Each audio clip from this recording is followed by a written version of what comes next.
Si on commençait par les bases, c'est quoi un scénario? Ça paraît un peu bête, mais tout le monde sait pas forcément répondre avec des mots. Alors, je vous laisse répondre.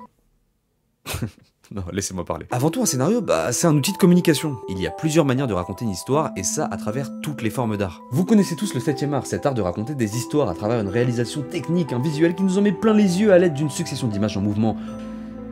Mais ça ne suffit pas. Il ne suffit pas de filmer pour raconter une histoire, il faut filmer une histoire pour pouvoir la raconter. Mais comment filmer une histoire? Il existe 9 formes d'art reconnues et listées selon leur chronologie et leur reconnaissance culturelle. Vous connaissez le 7e art, mais quels sont les autres? En premier, nous aurons l'architecture, l'art de construire, bâtir, structurer des édifices. En deuxième, la sculpture, travailler la pierre, le bois, le métal pour créer des formes ou des représentations en relief. En troisième, la peinture, représenter des scènes, des émotions avec des couleurs et des formes. En quatrième, la musique, l'art des sons, des harmonies et du rythme. Cinquième, la littérature, l'art des mots, que ce soit la poésie, roman ou théâtre. En sixième, les arts de la scène, tout ce qui est joué en public, danse, cirque, opéra, théâtre. En septième, que vous connaissez déjà, le cinéma, l'art du mouvement, du montage, du jeu d'acteur, de l'image et du son. Parmi les ajouts modernes qui sont arrivés beaucoup plus tard, en 8e position nous avons la télé et les nouveaux médias, séries, contenu numérique, réalité virtuelle. En 9e, la bande dessinée et le manga, la fusion du dessin et du texte pour raconter une histoire. Certains parlent même d'un 10e art, le jeu vidéo, non reconnu culturellement. Personnellement, je vais compter le 10e art comme un cas reconnu dans cette vidéo parce que je considère qu'il existe énormément de chefs-d'œuvre dans ce domaine et que c'est juste une question de temps avant que les esprits s'ouvrent enfin et que les gens arrêtent de faire les coincés du cul et qu'il soit reconnu à sa juste valeur. Et qu'est-ce qu'on peut remarquer dans ces 10 formes d'art? Dans toutes ces formes, on peut raconter une histoire. Bien sûr, certains de ces arts ne le font pas sous forme de scénario à proprement parler. La peinture, la sculpture, l'architecture et même parfois la musique vont avoir ce qu'on appelle des intentions narratives, c'est-à-dire des intrigues suggérées, une narration induite. L'auteur de l'œuvre a sa propre idée quand il va peindre son tableau ou sculpter sa roche, mais il contrôlera jamais ce que toi, tu comprendras de son travail. Les intentions sont suggérées, dont ton interprétation sera personnelle. Bon, en réalité, ça marche pour absolument toutes les œuvres. On a tous interprété un film différemment, un livre, une musique, de manière politique, philosophique ou métaphorique. Mais bon, je vais pas aller me casser les couilles et aller chercher toutes les nuances dans les 10 formes d'art. On va plutôt se concentrer sur les formes d'art qui sont tellement peu limitées qu'elles vont pouvoir utiliser des procédés scénaristiques pour vous surprendre ou raconter de manière différente une histoire, comme par exemple la littérature, le théâtre ou le cinéma. Ce sont des styles qui permettent tellement une liberté narrative, contrairement à de la sculpture par exemple, que les procédés seront bien sûr plus riches. Deux personnes différentes ne vous raconteront jamais de la même manière une même histoire. On sera bien d'accord que cette situation nous est tous déjà arrivée. Eh gros. Oh mon gars, On a un truc à te raconter, c'est une dinguerie. c'est trop. Tu vois Bruce? Non, Ouais. c'est pas Bruce, Dylan. Il a fait une soirée, 2 meufs, 2 jumelles. Non, la troisième elle arrive à la fin. Ah oui, La troisième, ouais, exactement. Clémence, Oh, Jacqueline non, et la troisième. Non, la deuxième elle était cool un peu. Mais ouais, Jacqueline. Ok. Jacqueline, mais la troisième, j'ai oublié son nom. Marie-Lise. Marie-Lise, C'est exactement. pas Non, utile, Non, vraiment, Marine, ça je sont crois. pétés, hein. Ah, c'est ouais, pété. ça Et pue ouais, sa mère, on s'en mais fout, elles sont mais- trop fraîches. Bref. Mais tu sais comment il a géré? Ils ont joué en puissance 4. C'était puissance 4, je crois. Il avait les Non, rouges, elle avait les en jaunes. fait, non, ils ont fait puissance 4. Oui, je et m'en puis fous lui, de ça. Après, il a Ouais, fait échec, exactement. et il a lavé. Et t'as eu les échecs. Ouais. Jess les gars, c'est bordélique, je vous coupe, je comprends rien. L'histoire. Désolé Mathias, je vais le laisser raconter parce que toi je te connais, t'as la réputation que tu racontes n'importe quoi. Désolé. Ouais. C'est même pas raconté toi aussi. Bon, du coup, je te disais. Ouais. Alors là, on a deux auteurs d'une histoire. L'un a sa propre manière de raconter avec ses propres procédés scénaristiques et l'autre a la sienne. Dylan, il a réussi à draguer Dylan. celle du milieu. Vu que c'est des triplés, on sait pas laquelle est sortie en premier. Bref, mais c'est la plus fraîche, tu vois. Dans cette situation, à toi de choisir ton œuvre. Qui va le mieux la raconter? Quel réalisateur on va choisir pour parler de notre film? Et toi, quelle histoire tu vas choisir d'écouter? Petite digression là, vite fait, petite parenthèse, mais au-delà de comment chacun de ces deux auteurs a des compétences de narration, de charisme, d'éloquence, chacun va raconter la soirée selon comment il l'a vécu, selon son propre ressenti, la soirée qu'il a passée. Bref, tant que vous aurez jamais vécu cette soirée, vous aurez jamais la vraie version. Exactement comme les biopics, vous savez, les films qui racontent l'histoire d'une personne historique, ça restera jamais que la vision d'un auteur et d'un réalisateur selon des recherches approximatives et des témoignages même retranscrits par des gens avec leur propre interprétation et ressenti personnel. Et aujourd'hui, on va s'intéresser à l'un de ces procédés scénaristiques, le syndrome du sceptique rationnel. Plus connu sous le nom du...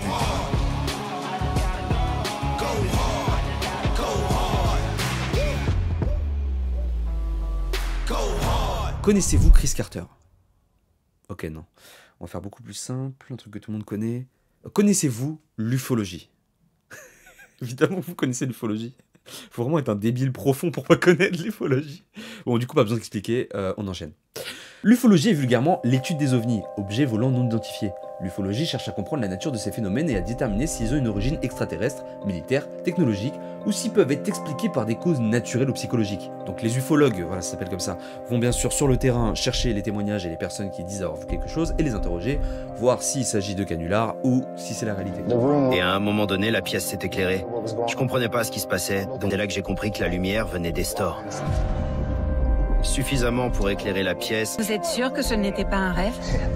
Dans ce cas, on a fait tous les trois le même rêve. Vous avez déjà vu des étoiles filantes? Souvent. Ça aurait pu être un objet entrant dans l'atmosphère.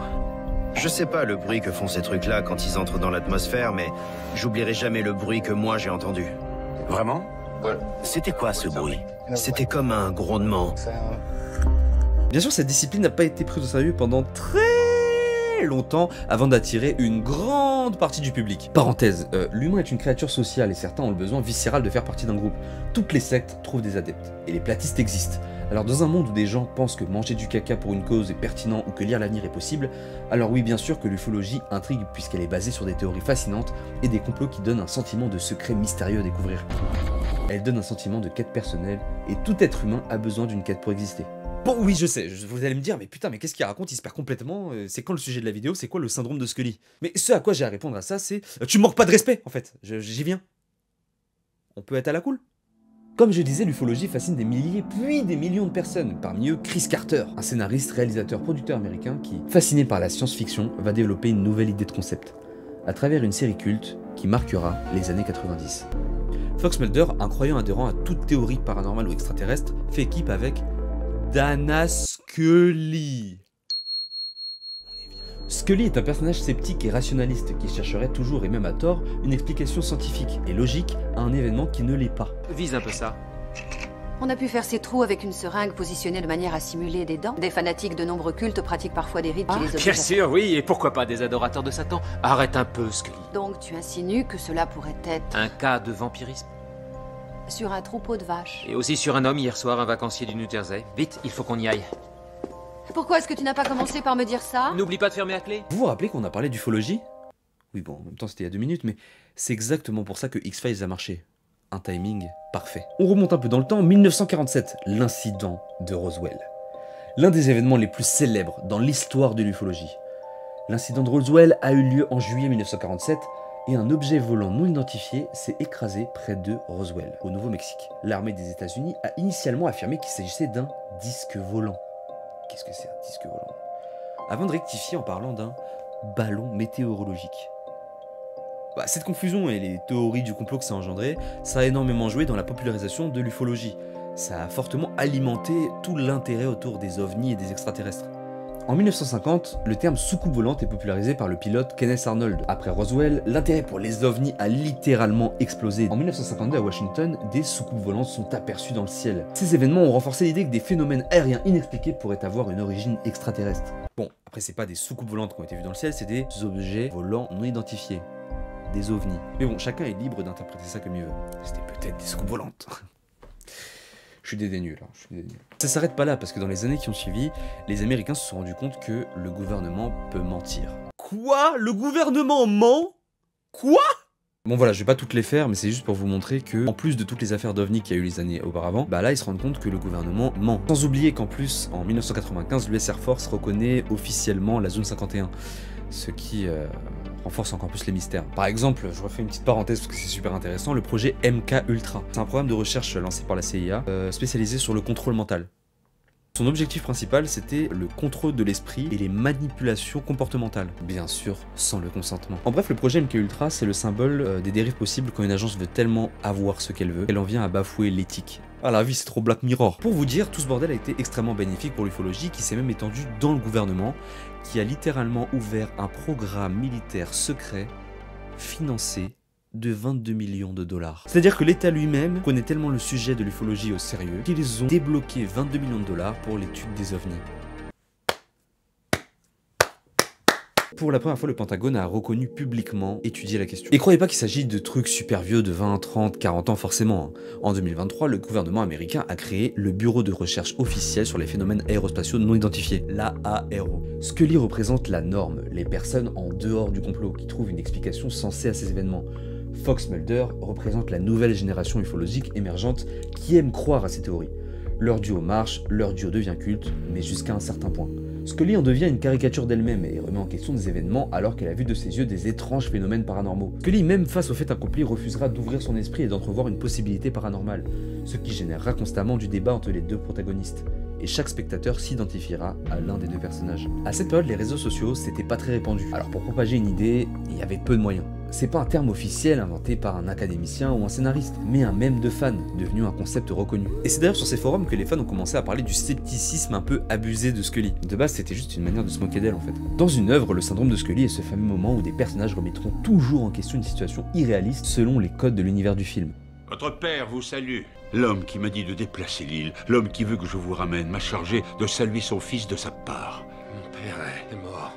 Eh bien, il n'en avait pas l'air. Il est décédé en Australie il y a 3 ans de ça, je l'ai vu dans son cercueil. Quand on commence un film, on signe un contrat avec lui, et ce contrat s'appelle la suspension consentie d'incrédulité. Alors derrière ce nom très compliqué se cache une signification très simple. Le terme a été popularisé par le poète et philosophe Samuel Taylor Coleridge. En 1817, ça se dit pas du tout comme ça, il expliquait que pour qu'une œuvre de fiction fonctionne, le public doit accepter volontairement de suspendre son doute face à des éléments fantastiques ou irréalistes, à condition que l'histoire soit bien racontée et cohérente dans son propre cadre. Pour faire simple, dans mon film il y a des sabres laser, ta gueule.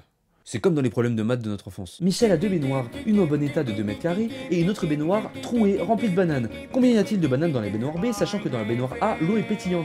Eh bien, le contrat est le suivant. Si tu veux une bonne note, accepte que Michel est un putain de chômeur. Accepte qu'au lieu d'éduquer ses enfants et de participer activement à la société, Michel s'amuse à compter des bananes, de gaspiller de l'eau et des fruits un samedi après-midi. Ne te demande pas pourquoi il y a des sabres laser, ne te demande pas pourquoi Michel compte des putains de bananes. Dans le syndrome de Scully, quand on a accepté que l'univers en question possède des monstres, des fantômes ou des aliens, on attend du film que les personnages soient logiques et cohérents dans un univers qui est logique et cohérent à sa manière.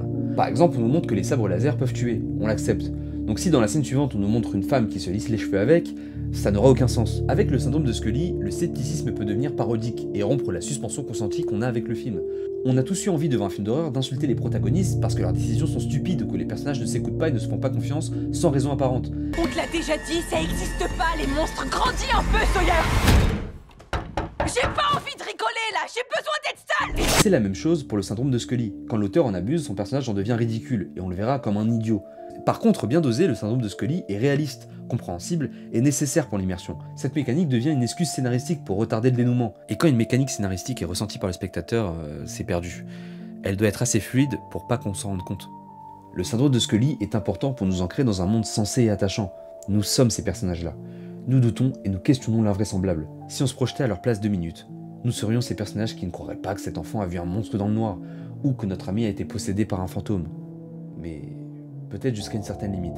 La crédibilité est donc la clé pour qu'une histoire nous emporte correctement dans son intrigue. Le syndrome de Scully sert aussi à autre chose. Le personnage doute, pose des questions, il devient une sorte de porte-parole pour nous en tant que spectateurs. C'est-à-dire que toutes les questions qu'on peut se poser par rapport au lore du film, par rapport à l'univers et les codes qui composent l'histoire, le personnage se les posera à notre place. En fait, le syndrome de Scully sert un peu à anticiper tous les doutes que peut avoir le spectateur.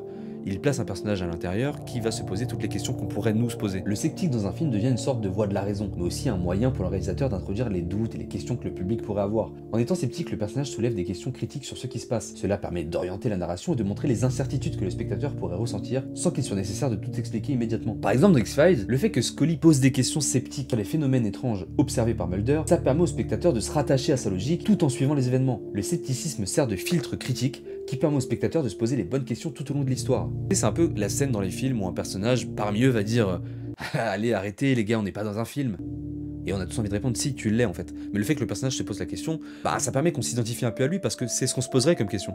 Parce que nous, on n'est vraiment pas dans un film. Bref, est-ce que vous savez qui est l'un des premiers personnages de fiction vraiment populaires à avoir utilisé le syndrome de Scully? Non? Vous voyez pas? Il est là depuis le début. Sherlock Holmes.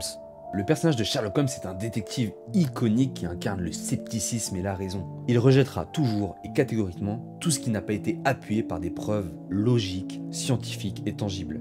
Tout comme Scully, Sherlock est constamment confronté à des mystères apparemment surnaturels ou incompréhensibles, mais il insistera toujours pour chercher une explication rationnelle. Dans des histoires comme Le Chien de Baskerville, Sherlock analyse des phénomènes qui sont soi-disant paranormaux pour découvrir une cause tout à fait terrestre et scientifique.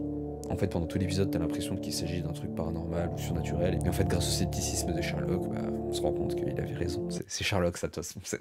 Il a toujours été comme ça. Hein, quand un personnage s'entête à nier quelque chose qui nous paraît logique, bah, il passera tout simplement pour un idiot. Sur ça, on est d'accord. Parce qu'en tant que spectateur, le personnage à la longue, il va nous agacer, et on va s'en prendre à lui. Il faut remettre les choses dans leur contexte. Ces personnages sont débiles uniquement parce qu'ils évoluent dans un scénario qui leur donne tort. Je veux dire, douter d'un monstre, n'importe qui parmi nous le ferait. Ce que je veux dire, c'est que Fox Mulder, même si la série lui donne raison, il n'est pas plus intelligent que Scully. Il a raison et paraît plus malin parce que son univers lui donne raison. Mais si vous prenez les personnages de Mulder et Scully et que vous les placez dans notre monde plat et froid, ben Mulder passera pour le naïf, voire le fou, qui divague à croire tout et n'importe quoi, et Scully sera une personne logique et pragmatique. Elle est juste un personnage placé dans le mauvais scénario. Dans le cinéma, les sceptiques auront toujours tort. Si un personnage dit qu'il ne croit pas au paranormal au début, il passera presque toujours pour un con à la fin. Dans de nombreux films de genre, les sceptiques, particulièrement ceux qui refusent d'accepter le fantastique ou le surnaturel, finissent souvent par être ridiculisés ou démystifiés, quand leurs doutes sont finalement prouvés faux. Pourquoi les sceptiques sont souvent ridiculisés dans ce type de film ? Le processus de ridiculisation des sceptiques met souvent en valeur l'évolution personnelle du personnage. Le sceptique, lui, commence l'histoire en rejetant le surnaturel et il se voit obligé d'affronter la vérité, ce qui peut être un moment de révélation pour lui. Ce changement de perspective peut être puissant pour le développement du personnage. Cette dynamique de ridicule vis-à-vis des sceptiques est une manière efficace pour jouer sur l'incompréhension humaine face à ce qui est au-delà de la raison. L'idée que le sceptique finit toujours par avoir tort est une manière de souligner que le monde du fantastique est au-delà des capacités humaines. Et c'est aussi tout simplement parce que le cinéma c'est pour faire rêver. Enfin je veux dire, même moi en tant que sceptique, si j'écris un scénario, j'aurais envie que le sceptique ait tort. Parce que je vais pas juste écrire un film plat et froid où le mec avait juste raison depuis le début. Le cinéma c'est fait pour faire rêver. Donc c'est peut-être satisfaisant de voir que celui qui nous empêche de rêver, il avait tort. Parce qu'on a envie qu'il ait tort. Pour information, il y a un inverse à ce syndrome qui s'appelle le syndrome du croyant aveugle, ou l'optimisme naïf, qui croit aveuglément à des phénomènes surnaturels ou irrationnels sans chercher à les remettre en question. Du coup, si on récapitule, c'est un personnage qui, dans son film fantastique, aura toujours raison puisqu'il est dans un univers fantastique, donc il a raison de croire à ces choses-là, mais d'un côté, ça peut aussi tuer, comme tous les procès scénaristiques quand ils sont mal utilisés, ça peut aussi tuer l'immersion parce qu'on va se demander mais comment il accepte ça aussi vite. On a tous déjà d'ailleurs vu un film fantastique ou autre où on se dit mais comment le mec réagit que comme ça à cette situation, comment la meuf peut dire que ça à cette situation. En fait l'entre-deux parfait c'est entre le syndrome de Scully et entre le syndrome du croyant aveugle. On va finir sur une petite vulgarisation sociale, si ça te dérange pas. Toi là, derrière ton écran. Ouais toi là. Toi. Bah tu utilises le syndrome de Scully presque toujours au quotidien. Et je vais te le prouver avec une scène toute simple, avec des potes, une blague qu'on a tous déjà faite. Ouais, du coup, tu me disais, tu sortais avec la meuf là, c'est pas une autre. Ouais, en fait, il m'a fait une passe D, mais pourquoi je fais une passe D à Samy, voilà. Dylan, il casse les couilles, c'est un plaisir qu'il n'est pas là, j'aime trop. C'est une dinguerie. Alors les gars, vous parlez de quoi? Y'a rien. Ah mais ça me rassure parce que je pense que vous avez parlé de moi là, vraiment. Jamais de la vie, mais ça va. Mon gars, tu savais, hey, tu dis que t'es une merde. Non, je vais pas dire ça. C'est des mecs à toi, hein. Non, j'ai pas de croire parce que comme ça fait 15 ans que je les connais. Merci. Toi, t'es vraiment un foudeur de merde. Non, non, jamais. 15 ans, 15 ans d'amitié, frère, mais. Il dit n'importe quoi, lui, il est bourré. Ça, ouais, c'était sûrement bourré. Installe-toi, mon ref. Vas-y, j'y vais tout de suite alors. C'est plus de 2 semaines que je le connais quand même. Dans cette scène qui est une représentation classique d'une blague improvisée entre potes, nous avons un développement scénaristique classique. Au moment où le premier ami fait cette vanne de volontairement dire fort quelque chose de désobligeant, Dylan a deux choix. Signer le contrat de suspension consentie d'incrédulité ou réagir premier degré en ne jouant pas le jeu. Dylan, il casse les couilles, c'est un plaisir qu'il n'est pas là, j'aime trop. C'est une dinguerie. Vas-y, toi.